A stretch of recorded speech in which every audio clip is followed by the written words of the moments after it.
Abra sua Bíblia comigo, por gentileza, no livro de Gênesis. Nós estamos no capítulo 39. Amém. Enquanto você vai abrindo aí, ou acessando, né? Para aqueles que gostam de uma boa leitura, de boa literatura, eu quero indicar um livro. Na verdade, esse livro aqui, nós faremos a reflexão dele quando estivermos estudando a vida de Daniel, a partir do dia 17 de fevereiro. Esse é um livro, é uma verdadeira pepita de diamante. Eu tenho dito aqui de algumas pepitas de diamante, e essa aqui é uma boa pepita de diamante. Se você gosta de uma boa leitura, vale a pena a aquisição desse livro. O título é Ouse Ser Firme, o livro de Daniel. Não é uma leitura teológica, exegética, e também não é uma leitura devocional muito simplista. Ela é uma leitura profunda do ponto de vista da aplicação dos conceitos do livro de Daniel na nossa vida. Então, vale a pena aquele que gosta de uma boa leitura, um livro de baixo custo. Se você desejar adquirir, certamente vai ser uma bênção aí na sua vida, uma boa indicação. Capítulo 39 do livro de Gênesis. Nós estamos numa caminhada nos domingos à noite, e hoje pela manhã também o fizemos, estudando a vida da personagem chamado José. O ano passado, no início do ano, fizemos o mesmo percurso, estudando a vida de Davi, e foi algo poderoso, algo precioso para as nossas vidas. Estamos no terceiro estudo, e devemos ainda ter outros 3 estudos, ou 4, para finalizar a biografia de Daniel, de José. Eu gosto muito, irmãos, de estudar biografias, de ler biografias. Porque nas biografias existem princípios que, em aplicado, claro, no nosso contexto e para a nossa vivencialidade, são úteis para a nossa vida e vida espiritual. E gostando de biografias, nada melhor do que as biografias bíblicas. Nós temos algumas biografias seculares que são de maiúscula importância, mas aquelas que são bíblicas, dos personagens contidos aqui na Bíblia Sagrada, são biografias que edificam a nossa vida. E no curso desses estudos que estamos fazendo a respeito da vida de José, muitos aplicativos já foram extraídos e certamente muitos outros ainda hão de ser extraídos. Então, estamos agora no capítulo 39, onde José, capítulo 37, versículo 34, aliás, melhor dizendo, versículo 36, há uma expressão ali. A expressão é entre meios ou entre mentes, isto é, entre um tempo e o outro, nesse interim, nesse espaço de tempo, José foi vendido pelos ismaelitas para um funcionário do rei do Egito, um funcionário de Faraó, ou a Potifar. Capítulo 38, falamos isso hoje pela manhã, no capítulo 38 há um interstício, há um lapso temporal e conta-se uma outra história. No capítulo 38 nós temos a história de Judá e Tamar. É uma história que parece estar fora de contexto, parece que foi colocada ali meio sem propósito, mas nós vamos ver nos últimos estudos que o capítulo 38 é pivotal, é de fundamental importância para a nossa história, para a nossa vida aqui no século 21. Nós vamos deixar o capítulo 38 para estudar lá no finalzinho, tá ok? Mas do capítulo 37, nós damos um salto e entramos no capítulo 39. Hoje pela manhã nós estudamos do versículo 1 ao 6, onde José chega no Egito, e em chegando no Egito, numa terra estranha, numa terra estrangeira, ele já tinha alguns princípios encapsulados no seu coração. E alguns desses princípios fizeram a baliza da sua vida. E ele chega no Egito e logo é vendido para um homem chamado Potifar. Potifar era o chefe da guarda secreta de Faraó. Qualquer homem que intentasse contra a vida de Faraó pararia, seria aplacado por Potifar. Esse homem era um homem de alto status. Ele era um homem que ocupava a aristocracia ali da habitação do Egito. José vai para a casa desse homem. Ele vive na casa desse homem, mas no primeiro momento, certamente, na senzala e não na casa grande. Olha que interessante, José está na senzala porque era um escravo. Ele fora vendido como escravo manco, como alguém que foi vilipendiado, disse isso pela manhã, dos seus direitos. Era alguém que foi humilhado, era alguém que trazia consigo marcas indeléveis de uma possível amargura. Mas o Espírito Santo e o próprio coração desse homem ou desse jovem fez com que ele focasse em Deus e continuasse a sua jornada. Do versículo 1 ao versículo 6 do capítulo 39, nós vemos então essa narrativa. José vai para a casa de Potifar, Potifar dá uma atribuição a José. E progressivamente, Potifar vai vendo que José é alguém habilidoso, é alguém que tem múltiplas habilidades. Nós dissemos pela manhã que as habilidades de José não eram habilidades livrescas, com conhecimentos ou conteúdos adquiridos numa universidade, mas eram as habilidades de um homem fiel ao Senhor, de um homem que buscava ao Senhor, de um homem que estava alquebrado aos pés de Deus. Ele sabia que Deus era o seu Senhor, além do Potifar. Bom, final da história, até o versículo 6, Potifar vendo tudo isso, vendo a mão de Deus sobre a vida de José, Potifar coloca ele como gerente geral, agora não mais da senzala, mas agora ele está na casa grande. Ele está na casa grande onde ele é o gestor. Todas as coisas de Potifar passam pelas mãos de José, a sua casa, a sua indústria, os seus campos, os seus animais, tudo é gerenciado por José. Um homem segundo o coração de Deus. Um homem que está prosperando, porque a mão de Deus estava na vida de José. Vimos tudo isso e alguns aplicativos bastante importantes hoje pela manhã. Mas chegando no versículo 7, que é a leitura que vamos fazer agora, alguma coisa acontece novamente nessa história. Novamente, José tinha sido vendido, traído pelos seus irmãos, e agora uma outra intempérie acontece na vida de José. E olha o versículo 7 do capítulo 39 aí comigo, diz assim: E aconteceu, depois dessas coisas, que a mulher do seu senhor pôs os olhos em José e lhe disse: Deita-te comigo. Olha só o pedido dessa mulher, da senhora Potifar. A expressão aqui, ela engordou os olhos no jovem mancebo. Ela olhou o jovem, nós vimos isso hoje pela manhã, no versículo 6, que José era alguém de boa estatura, era formoso, era bonito. Então a mulher de Potifar engorda os olhos em José e começa a flertar com ele. Olha o versículo 8. Mas ele se recusou e disse à mulher do seu senhor: O meu senhor não se preocupa com o que está sob os meus cuidados na sua casa. Entregou em minhas mãos tudo o que tem. Ninguém é superior a mim nesta casa. Ele não me negou nada, a não ser a ti, porque és mulher dele. Como poderia eu cometer este grande mal e pecar contra o meu Deus? Olha a fala desse jovem de 17 anos.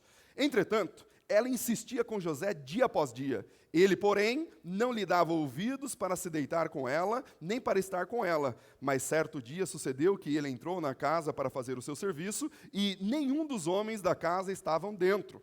Então ela, pegando-o pela capa, lhe disse: Deita-te comigo.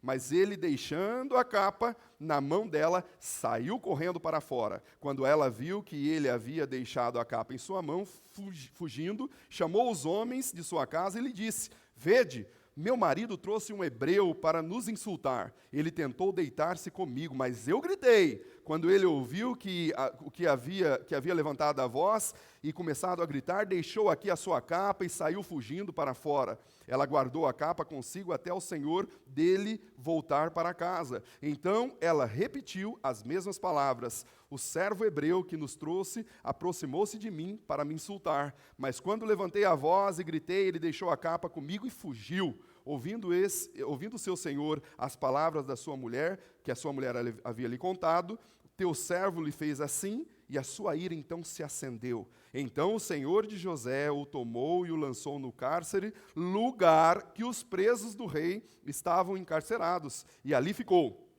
O senhor, porém, estava com José, estendendo sobre ele a sua mão e a sua bondade, e fez-lhe favor aos olhos do carcereiro, o qual entregou nas mãos de José todos os presos que estavam no cárcere. E José era quem comandava tudo o que se fazia ali.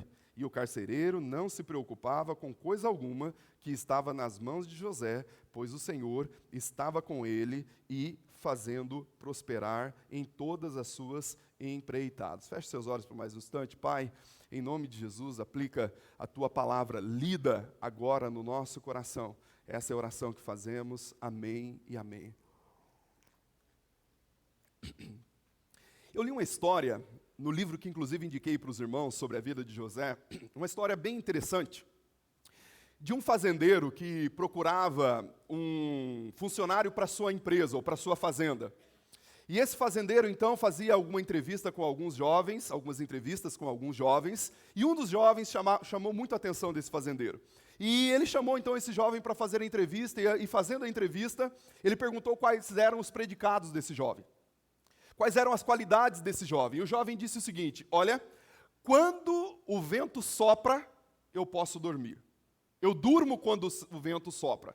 Isso causou estranheza no fazendeiro, mas o fazendeiro gostou do jovem. E ainda assim, sem muito entender o que o jovem estava querendo dizer como a sua qualidade, ele contratou esse jovem para a sua empresa, ou para fazer ali o trabalho na sua fazenda. Bom, passados alguns dias, na madrugada, ele e a sua esposa acordam com uma grande tempestade, que havia se levantado naquela região e na sua casa. E eles acordam para checar se está tudo sob controle. E quando eles chegam na sala da casa e começam a olhar as janelas, eles percebem que as janelas estão bem trancadas. Eles percebem que ao lado da lareira tem ali madeira o suficiente para o tempo que eles precisassem passar. Quando eles chegam perto de onde estava o jovem estava dormindo. Ele estava dormindo com muita tranquilidade no coração. Eles continuam a empreitada e vão lá para fora para ver o que está acontecendo. E eles percebem que o trator está dentro do galpão. Eles percebem que as ferramentas estão bem guardadas e armazenadas. Eles percebem que, inclusive, os animais estão calmos. Está tudo na tranquilidade. Tudo muito bem estabelecido. Nesse momento, o fazendeiro consegue compreender qual era a palavra daquele jovem. Quando chove, quando dá tempestade, eu posso dormir. Isto é, enquanto o sol estava brilhando, ele fazia tudo com fidelidade, com atenção, se esmerando e com dignidade. E quando as tempestades vinham ou abatia, ele poderia dormir com toda a tranquilidade do seu coração. Assim era, irmãos, na vida de José. José, no seu dia a dia, fazia tudo com competência, com qualidade, com inteireza de coração. Ele não negligenciava nada. Quando estava na casa do seu pai, no exercício pastoril, ele era um pastor de ovelhas com muito amor e carinho e dedicação. Quando ele veio para a casa de Potifar, na primeira cena, ele fez o seu melhor na casa de Potifar. Ele é fiel no que faz, e porque ele é fiel no que faz, e faz com qualidade, com destreza, ele pode descansar quando as intempéries da vida aparecem. As intempéries da vida vão aparecer para nós, quer nós queiramos ou não. A vida não é um parque de diversões. Nós não estamos encapsulados como crentes ou como cristãos numa bolha onde estamos blindados das intempéries. A bem da verdade, as intempéries da vida vêm. Só que quando somos fiéis ao Senhor, quando estamos com os olhos focados no Senhor, ali há o controle, a confiança, ali há o benfazejo de Deus sobre as nossas vidas. E esse jovem da parábola, ou da história, bem como a vida de José, nos ensina que uma vida de fidelidade é uma vida que nos leva muito mais além. Muito mais além. Eu não sei como está o seu coração hoje à noite, como está a sua vida, mas bem da verdade, a história de José deveria fazer com que as nossas relações, em especial aqui no capítulo 39, pudesse ter um novo olhar. Quem sabe ter um salto quântico em algumas questões. Porque José permanece fiel ao Senhor a despeito de qualquer tribulação que sobreviesse a ele. Preste atenção.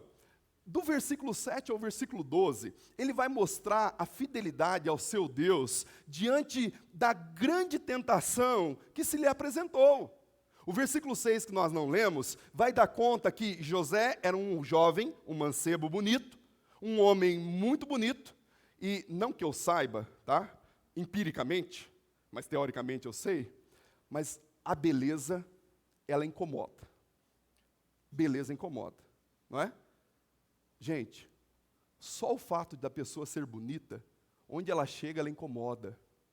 Às vezes a pessoa bem vestida incomoda, porque o outro olha e diz, olha, está querendo se aparecer.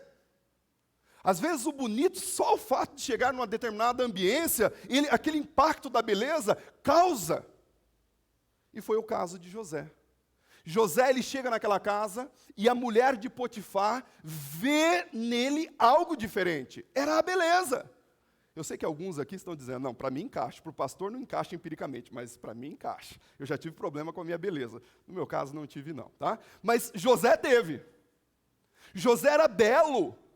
E a mulher de Faraó olhando para, aliás, a mulher de Potifar olhando para aquele homem que chama a atenção, ela começa a flertar. No versículo 7, ela começa a ter ali uma troca de olhares, incorrespondida. Mas há ali um flerte, há ali uma relação, há ali uma volição, um desejo. Aquela mulher quer ter José. A beleza de José incomoda aquela mulher. E começa no flerte, mas depois a coisa vai se avolumando, porque no versículo 10, aliás, no versículo 7 mesmo, mas chegando no versículo 10, ela chega a dizer, deita-te comigo, vem ter relações comigo, vem ter aqui um momento de intimidade comigo. O que ela está pedindo é, vem quebrar todos os seus absolutos comigo. E é muito interessante que José, ele foge daquela mulher. Num dia que a mulher faz toda uma casinha, sabe o que ela faz? Todos os outros servos de Potifar, ela manda embora. Ela diz o seguinte, olha, não precisa de vocês aqui em casa hoje. Não precisa ter nenhum servo aqui em casa. Vai todo mundo embora. Fica todo mundo lá fora. E aí José entra.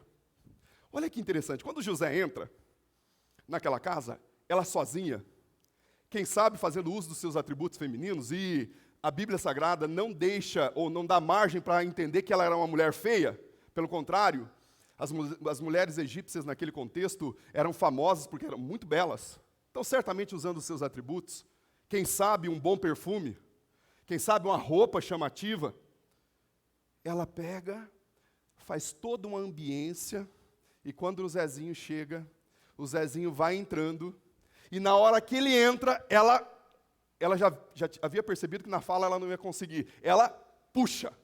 Sabe o que José faz? Ele não faz como alguns fariam, dizendo assim, não, eu sou forte, olha, eu não tenho problema com mulher, eu não tenho problema com pecado, eu vou dar conta disso aqui. Sabe o que José faz? José deixa a capa, ele era um homem segundo o coração de Deus, mas ele deixa a capa e foge. Sabe o que nós aprendemos aqui, irmãos? 2 Tessalonicenses, capítulo 5, versículo 22. Vocês lembram o que dizem lá? O que diz lá? O que o apóstolo Paulo está ensinando à igreja? 2 Tessalonicenses, capítulo 5, versículo 22. Ajuda eu aí. Isso está lá em Tiago, mas 2 Tessalonicenses 5, 22. Vamos começar a partir do versículo 15. Ajuda eu aí, um de cada vez. O versículo 15, porque vai chegar no versículo 22, o apóstolo Paulo diz o seguinte, olha, não tratais mal uns aos outros, pelo contrário, fazei o bem. Olha a dinâmica. No versículo seguinte, ele diz o seguinte, no versículo 16, alegrai-vos sempre no Senhor. Versículo 17, famosíssimo, orai sem cessar. Versículo 18, ele diz assim, em tudo dai graças, porque essa é a vontade do Pai. Versículo 19, não extinguais o Espírito Santo. Versículo 20, ele diz o seguinte, não desprezeis as profecias, vírgula, chega no 21, e no 21 ele diz o seguinte, examinai tudo e retei o que é bom. Agora o versículo 22, para fechar com chave de ouro esse arcabouço, ele diz o seguinte, fugi da aparência do mal. A aparência do mal, do pecado, do diabo, a gente expulsa. Satanás, nós resistimos. Mas a aparência do mal, o apóstolo Paulo está dizendo, deixa a sua capa, deixa a sua roupa, saia nem que for nu. Porque você não vai resistir. Porque você não vai dar conta. E José entendeu.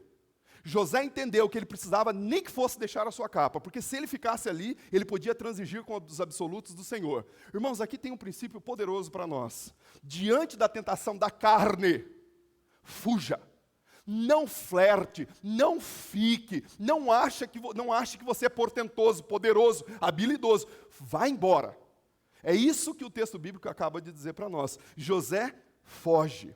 Mas é interessante que existe aqui alguns aspectos que eu quero compartilhar com vocês, que para muitos jovens, poderia ser alguns aspectos que trariam dificuldade para ter a mesma decisão que José teve. Primeiro, era uma tentação para satisfazer um desejo natural. Era uma tentação para satisfazer o desejo natural.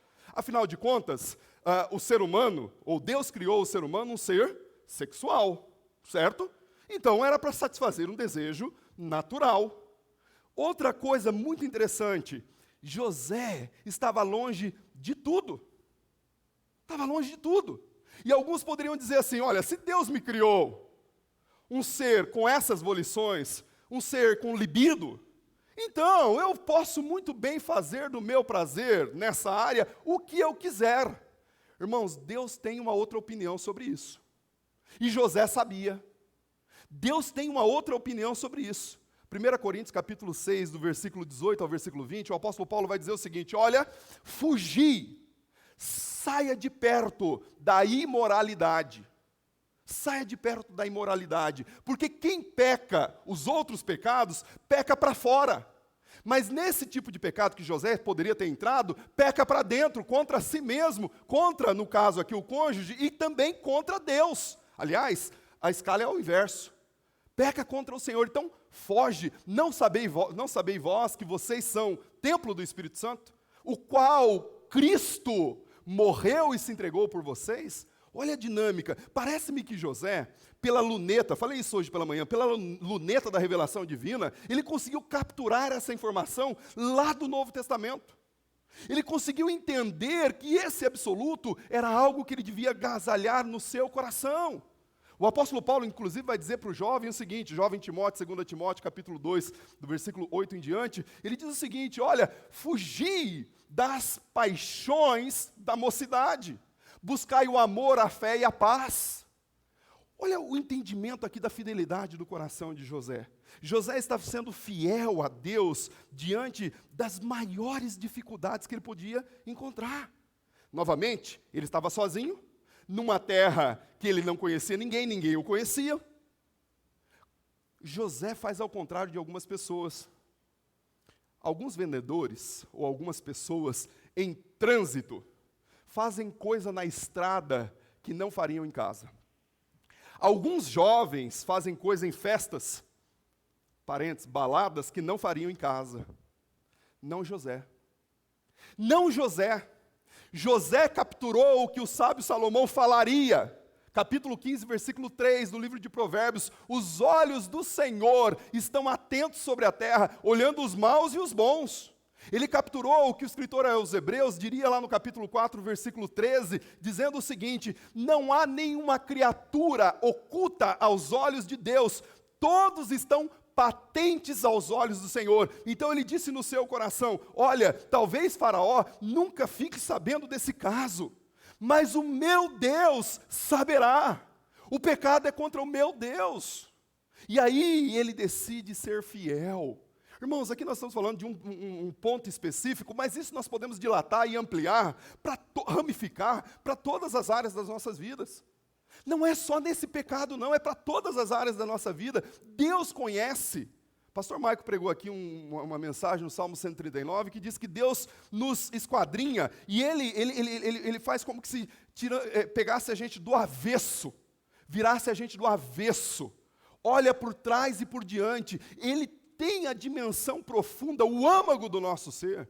Por isso, não pense você que outros não sabendo ou não vendo, o Senhor não saberá. José sabia que o seu Deus estaria olhando, com os olhos atentos. Agora pense só, ainda para o jovem, a mulher era uma mulher bonita, bem aparentada, repito, talvez muito cheirosa, talvez com decote que... Bom, vocês não veem esses decotes por aí, e na igreja não deve ter, mas talvez com aquele decote. Talvez com a sainha que não era para estar. E ela se apresenta. Imagine os hormônios desse jovem, 17 anos. Ele poderia dizer, ou se arrogar, do discurso seguinte, mas o meu problema é só com mulher. Olha, eu tenho um problema sério com mulher. Aliás, Deus me fez assim. Eu não consigo resistir. Sabe o que José fez? José trouxe para o coração o Salmo 119, versículo 9. José trouxe para o coração aquela pergunta que o salmista faz e responde. Ele diz o seguinte, como poderá o jovem purificar ou trazer puro o seu coração? E o salmista mesmo responde dizendo o seguinte, guardando no seu coração a palavra de Deus. É assim que a gente purifica. Então, o jovem que quer caminhar com o Senhor, guarde a palavra do Senhor, memorize a palavra do Senhor, traga lá para dentro do seu coração a palavra do Senhor. Lá no Salmo 119, versículo 11, 2 versículos posterior ao 109, o mesmo salmista vai dizer o seguinte: escondi, encapsulei, guardei, eclipsei de uma maneira a estar lá dentro de mim a sua palavra, para não pecar contra ti. Irmãos, queremos de fato ter uma vida de fidelidade ao nosso Deus? Precisamos ter esse entendimento. José havia delimitado limites para a sua vida. Ele tinha uma limítrofe de onde ele chegaria e jamais passaria. Talvez nós poderíamos delimitar alguns limites para nós. José, quem sabe, delimitou dizendo o seguinte: olha, não vou transigir com os absolutos, eu não vou usar drogas, se fosse nesse contexto, não vou beber, não vou praticar sexo fora dessa realidade que Deus estabeleceu. Eu não vou fazer. E sabe qual que é a grande bênção de delimitar limites para as nossas vidas? É porque quando nós delimitamos e chegamos diante da tentação, nós não precisamos debater, nós não precisamos ficar, será que eu vou? Será que ninguém vai ficar sabendo? Será mesmo? Não precisa. Porque já está estabelecido, eu já disse no meu coração, não irei, não farei, serei fiel ao meu Senhor, serei fiel ao meu Senhor. José entendeu isso de maneira clara, de maneira límpida, de maneira cristalina. Mas veja só, guarde isso, da fidelidade. Irmãos, eu quero bater no ponto da fidelidade no meu e no seu coração hoje à noite. Fidelidade a Deus em todas as áreas, de maneira lato sensu. Veja só, José havia tido a maior de todas as vitórias até agora, porque ele era escravo, foi vendido pelos seus irmãos, agora ele está numa posição altaneira na casa de Potifar, ele é o cara, ele administra tudo, nada e ninguém é superior a ele à casa de Potifar. E guarde uma coisa, não existe momento mais frágil do que esse que José está vivendo. O momento onde nós temos as maiores vitórias é onde há o maior relaxamento. Guarde isso na sua mente e no seu coração. Davi não entendeu isso. A partir do capítulo 8 de 2 Samuel, Davi vem tendo várias vitórias. No capítulo 10 de 2 Samuel, Davi vence os amonitas. Ele tem vitórias retumbantes. Chega no capítulo 11, ele está sozinho andando no terraço do seu templo e flerta com uma mulher e ali ele cai.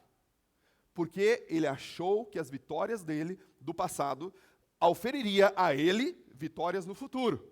Ele se esqueceu de vigiar. O apóstolo Paulo diz em 2 Coríntios, capítulo 10, versículo 12, quem está em pé, ou julga estar em pé, cuide para que não caia. E aí o versículo 13, ele diz o seguinte: não veio sobre vós nenhuma tentação que não fosse humana. Mas tem um detalhe, quando há tentação na sua vida, Deus não deixa que essa tentação seja superior às suas forças, pelo contrário, Ele sempre dará saída. Então não há desculpa para dizer, eu não consigo. A saída vem de Deus. José entendia esses absolutos da parte do Senhor. Era claro, era límpido, era cristalino. E deixa eu falar um pouquinho para os irmãos, e rapidamente, sobre essa questão do pecado. Nós, quando conversamos aqui sobre o mandamento, o 9º mandamento, não cobiçarás, nós vimos a genealogia do pecado. Abra comigo rapidamente em Tiago capítulo 1. Quero ler esse texto com vocês. Estamos caminhando para o final. Tiago, capítulo 1. Abre lá, Tiago, capítulo 1. Olha o versículo 12. O versículo 12, ele vai mostrar, ele vai fazer um diálogo com o que o apóstolo Paulo falou em 2 Coríntios, capítulo 10, versículo 13. Tá ok? Mas olha o diálogo. Feliz é o homem que suporta as provações com perseverança, porque depois de ser provado, receberá a coroa da vida que o Senhor prometeu aos que o amam. Versículo 13. Quando tentado, ninguém pode dizer, sou tentado por Deus, pois Deus não pode ser tentado pelo mal e a ninguém tenta. Versículo 14. Mas cada um é tentado quando atraído e seduzido por seu próprio desejo. Talvez na sua tradução esteja cobiça. Então, a cobiça, tendo concebido, dá à luz ao pecado, e o pecado gera a morte após ser consumado. Então, olha a genealogia aí. Cobiça, avó da morte. Pecado, pai da morte. A ideia que está circunscrita aqui nesse texto e que José capturou de uma maneira muito pontual é que em eu vivendo de maneira fidedigna, de maneira fiel ao meu Senhor, eu não irei cair nessa tentação. Eu não irei flertar, eu não vou dar espaço. Irmãos, eu quero ser como José. Eu quero ter uma vida como José, uma vida de fidelidade. Eu não sei você, acredito que também. Eu quero poder dizer, como o apóstolo Paulo disse lá para o jovem Timóteo, capítulo 4, versículo 7, combati um bom combate, acabei a carreira e guardei a fé fiel ao meu Senhor.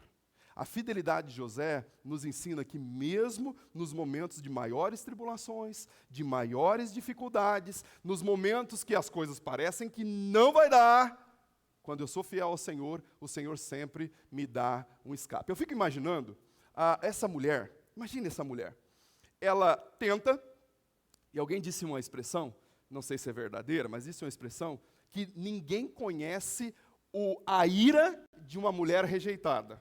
A gente não tem noção do que é a ira de uma mulher rejeitada. E ela mostrou aqui a esposa de Potifar. Mas imagine essa mulher. Ela tenta, não consegue obter êxito na sua empreitada, e aí então ela tem que armar certamente tinha a estratagema pronta, não é? O requinte a essa estratagema foi ficar a capa. Mas pensa só, ela está ali, ela não consegue obter o seu resultado, ela começa a gritar, e quando ela começa a gritar, chega os homens que estavam por lá. E nessa chegada desses homens, ela diz o seguinte: olha, ele tentou me violentar. Eu fico imaginando aqueles homens dizendo assim: sim, senhora, é mesmo? É verdade mesmo? Porque parece que a senhora mandou a gente sair daqui meio que de propósito. Parece que a senhora tinha um interesse meio escuso em ficar sozinha aí com o jovem, e não parece que esse jovem tão bonito, onde todas as meninas aqui da região estão com o olho em cima dele, teria tanto interesse assim. Talvez é o que eles pensaram, não disseram, mas talvez seja o que eles pensaram. Quando chega a Potifar, ela faz o mesmo discurso, e diz as mesmas coisas. E Potifar, eu sempre fico pensando, a Bíblia diz que ele se encheu de ira. Eu fico pensando, se ele se encheu de ira porque acreditou na fala da sua mulher, ele se encheu de ira porque sabia da luxúria que havia no coração da sua mulher, ou se encheu de ira porque ele não tinha a capacidade de confrontar aquela mulher dominadora, ou se encheu de ira porque perdeu agora um escravo de alta qualidade. Agora, uma coisa é certa, em alguma escala ele não acreditou 100% na sua mulher, porque ele tinha poder de acabar com a vida de José. Mas ele não só não acaba com a vida de José, como ele manda José para a cadeia da Polícia Federal.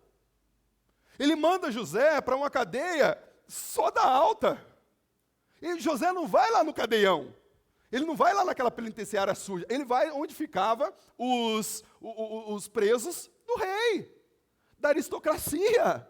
E ali José, irmãos, mostra uma vez outra, agora caindo, agora vendo os seus sonhos ladeira abaixo. Se fosse eu e você, diríamos o seguinte: olha, meu sonho agora está ladeira abaixo. Parecia que ia dar tudo certo, mas agora está ladeira abaixo. Mas veja só, José, nessa curva agora descendente, ele está descendo, ele estava alçando, agora ele está descendo, ele continua com a mesma postura. Sabe por quê?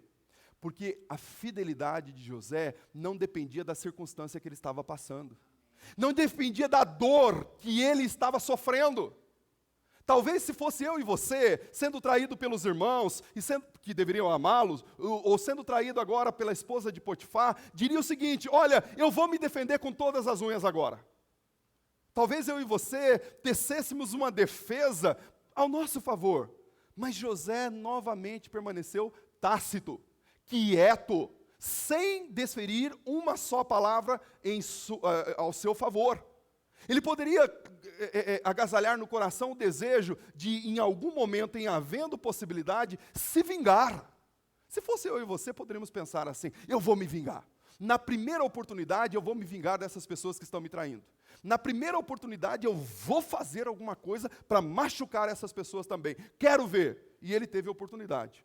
Quando se tornou governador do Egito, ele poderia ter feito alguma coisa contra a esposa de Potifar, contra os seus próprios irmãos. Mas José tinha algo no coração dele. E aqui, irmãos, já caminhando para o final, guarde isso, porque isso é fonte de bênção para nós.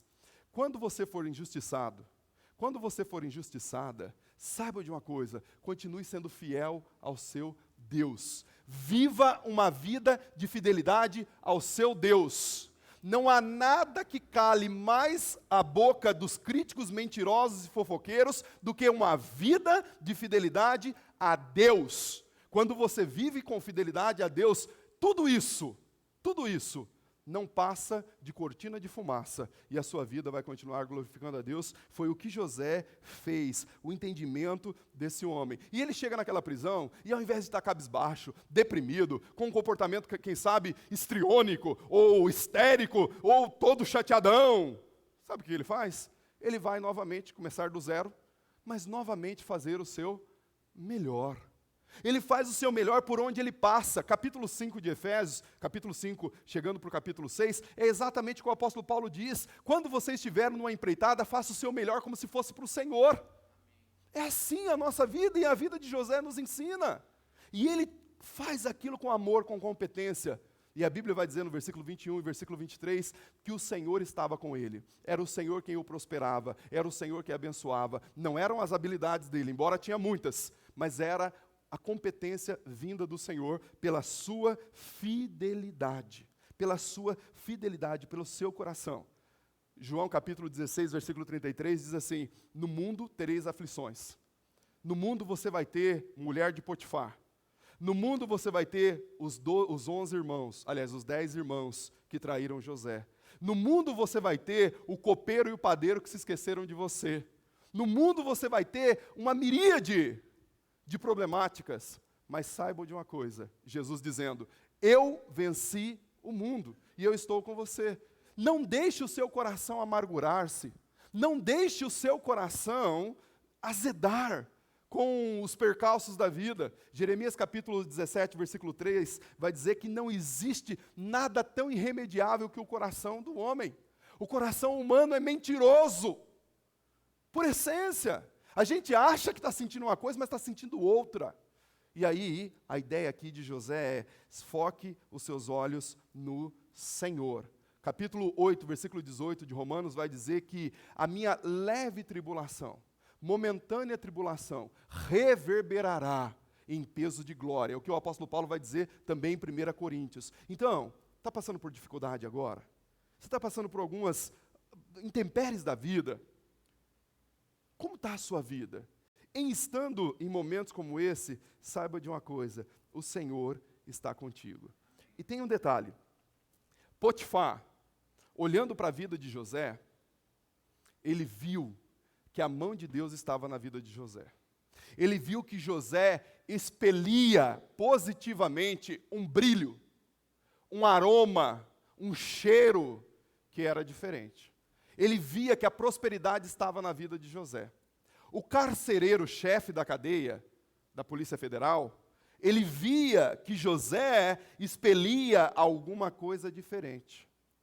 Tudo isso nos ensina, irmãos, que a nossa vida precisa ser o bom perfume de Cristo por onde nós passamos. José nos ensina isso, mas o ponto fulcral da vida de José, a base, a raiz da vida de José, era fidelidade. Fidelidade. Então, ultimando, José, ou Deus, permitiu toda essa dificuldade na vida de José, porque ele queria forjar o José que ele queria que fosse. Ele queria, de alguma maneira, e nós não entendemos os meandros de Deus, mas Deus estava forjando um homem muito mais resiliente, um homem muito mais sábio, um homem muito menos inocente, do ponto de vista da inocência mesmo. E ali José está crescendo. Ali José está tendo novas realidades. Portanto, as nossas provações nos ensinam que há valor nas lágrimas. E eu gosto muito de uma frase do Philip Yancey, que ele diz o seguinte: Deus não despreza as suas lágrimas. Deus não despreza as suas lágrimas. Deus não é sadista, que gosta de ver o sofrimento dos seus filhos ou o sofrimento alheio. Deus não despreza uma só lágrima. E aí, meu irmão e minha irmã, talvez você esteja com dificuldade até de orar, mas ainda que seja em lágrimas, continue louvando a Deus, continue buscando ao Senhor, continue crendo que Ele é poderoso para fazer muito mais do que você pensa, imagina ou pede. Deus é poderoso para fazer muito mais do que nós podemos entender. Então não importa se a vida está dura, e aqui, deixa eu só fazer um parêntese, porque dá a impressão, às vezes, o pregador falando, né?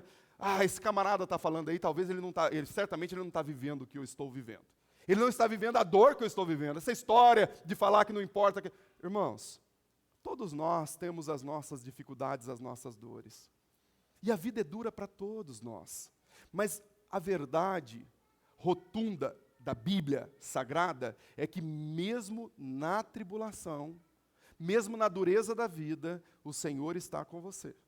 Ele não te desampara. Hebreus capítulo 4, versículo 13, aliás, capítulo 13, versículo 5, vai dizer que eis que estou convosco todos os dias. Ele nunca vai te abandonar. Então, cada passo que você der, cada instante da sua vida, seja fiel ao seu Senhor. Seja um homem e uma mulher que de fato glorifique a Deus através da sua fidelidade. E aí eu não tenho dúvida, essa é uma receita infalível. A prosperidade virá sobre a sua vida. Note o que eu falei pela manhã. Essa prosperidade poderá também, num segundo plano, como apenas ser prosperidade financeira. Poderá.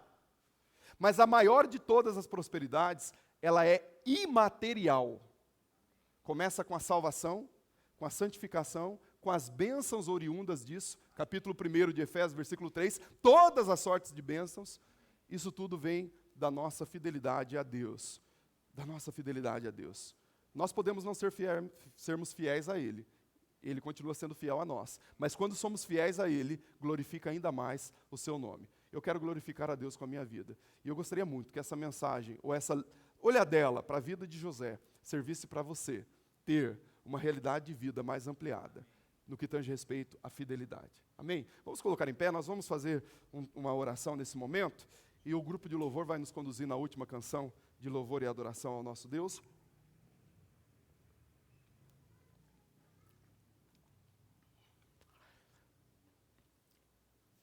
E eu gostaria muito agora, no íntimo do seu coração,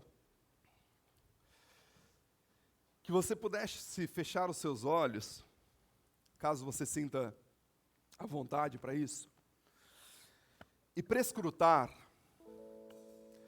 olhar lá no íntimo do seu coração, na sua vida de fidelidade a Deus. Como está a sua vida nesse quesito? José delimitou, ele colocou uma linha, ele deixou bem esclarecido para si mesmo, para onde ele não passaria, de onde ele não passaria, por amor ao seu Deus, ainda que isso lhe custasse um alto preço, ainda que isso lhe custasse no meio dos seus amigos, uma alcunha de tolo, de bobão, porque ele entendia que o pecado é pecado. Ele entendia que o pecado ofende frontalmente o seu Deus. Por isso, em delimitando para onde ele não passaria, a vida dele foi uma vida superlativa, maiúscula, abençoadora, e ele viveu uma plenitude de vida, a vida em abundância que o próprio Jesus ofereceu. Você e eu podemos viver essa vida. Você e eu podemos ter esses princípios no nosso coração. Então avalie aí o seu coração. Como estão? Como estão aquelas áreas, talvez parcas, escondidas? Como estão? Deus deseja que nós abramos todo o nosso coração e vivamos em fidelidade. Pai Santo, o Senhor que sonda cada coração, como diz o sábio Salomão, O Senhor que não tem nada em oculto, nenhuma criatura em oculto na face da terra. Todos estão desnudados, patentes, abertos diante do Senhor. É ao Senhor que nessa noite nós clamamos. Sonda o nosso coração. Vê se há em nós algum caminho mau. Mas sobretudo, ó Pai, estimula-nos a viver em santidade e em fidelidade a Ti. Senhor, o pagamento da fidelidade na vida de José foi bênção para a sua história, para a sua família, para a sua casa, para os seus descendentes.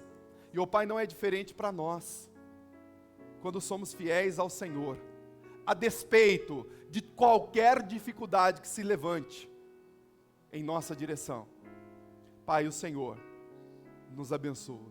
Por isso, nessa noite, esse coração que o Senhor conhece, que quem sabe está passando por dificuldades, por batalhas, por lutas, que o Senhor aplaque, que o Senhor abençoe, que o Senhor mesmo opere com poder e graça.